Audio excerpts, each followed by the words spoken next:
नमस्कार दोस्तों, आपकी अपनी चैनल साइंटिफिक एस्ट्रो वास्तु में आपका हार्दिक स्वागत है। दोस्तों, आप कभी ज्योतिष के पास जाते हैं, आपका प्रश्न पूछते हैं, फिर वह उत्तर देते हैं, तो ऐसा होता है कि वो उत्तर सही नहीं होते। कई बार ज्योतिष भी आपकी कुंडली देख के बताते हैं, गलत तो नहीं होता, सिद्धांत थियरी सही होती है, लेकिन उसमें एक विशेष बात है जिसमें बहुत से लोग ज़्यादा ध्यान नहीं देते, और वो है चलित कुंडली। तो ये चलित कुंडली क्या है और क्यों इम्पोर्टेंट है, इसके बारे में आज के वीडियो में मैं बताऊंगा। आशा करता हूँ यह वीडियो आप अंत तक देखेंगे, और अगर अभी तक आपने हमारी चैनल को सब्सक्राइब नहीं किया है तो पहले सब्सक्राइब करें, शेयर करें, लाइक करें और बेल आइकन को दबाना ना भूलें।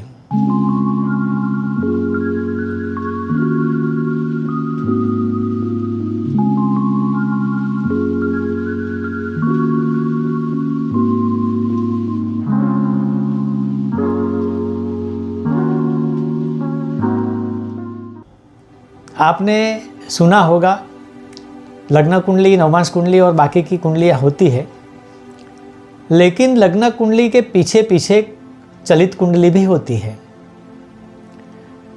चलित कुंडली का नाम ही चलित है, यानी कि जो ग्रह लग्न कुंडली में है वह शायद अपना स्थान, अपनी राशि आगे वाली या पीछे वाली बदल देते, यानी जो स्थान लग्न कुंडली में है वह स्थान चलित कुंडली में बदल जाता है।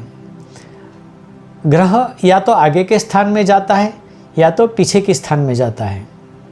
अब आगे और पीछे क्यों जाता है, इसको जानना बहुत ज़रूरी है। ज्योतिषियों ने क्या किया है, पूरा जो सर्कल है यानी कि क्षितिज है, उसको 12 भागों में डिवाइड कर दिया है, और हर भाग 30 अंश का होता है, जिसको हम राशि कहते हैं, और राशि के अलग अलग नाम हैं, ये सबको विदित है। अब लग्न कुंडली में जो लग्न स्थान है यानी कि पहला भाव है, उसका जो मध्य बिंदु है उसको सूर्योदय कहते हैं, और जो 7वां स्थान है और उसका जो सेंटर है यानी मध्य बिंदु है उस भाव का, उसे सूर्यास्त कहते हैं। तो कुंडली के 2 भाग हो जाते हैं, एक भाग होता है दिन का, एक भाग होता है रात्रि का। दिन के भाग में सूर्योदय से सूर्यास्त तक का समय होता है, और रात्रि के भाग में सूर्यास्त से सूर्योदय का समय होता है। परंतु आप जानते हैं कि पृथ्वी अपने सीधे अक्ष पर नहीं घूमती है, परंतु 23.5 अंश का कोण बनाकर घूमती है। इसीलिए कभी दिन ज़्यादा होता है यानी 12 घंटे से ऊपर का होता है, या तो कभी रात ज़्यादा होती है, वो भी 12 घंटे से ऊपर की होती है।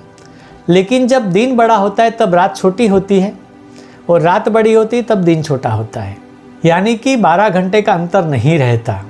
इसीलिए अगर सूर्योदय से सूर्यास्त तक हम आधा भाग कुंडली का करते हैं, जिसमें 6 राशि आती है, तो वह 6 राशि अगर दिन बड़ा होता है तो दिन की राशियाँ 30 अंश से थोड़ी ज़्यादा होगी, और अगर रात बड़ी है तो रात्रि की राशियाँ 30 अंश से ज़्यादा होगी।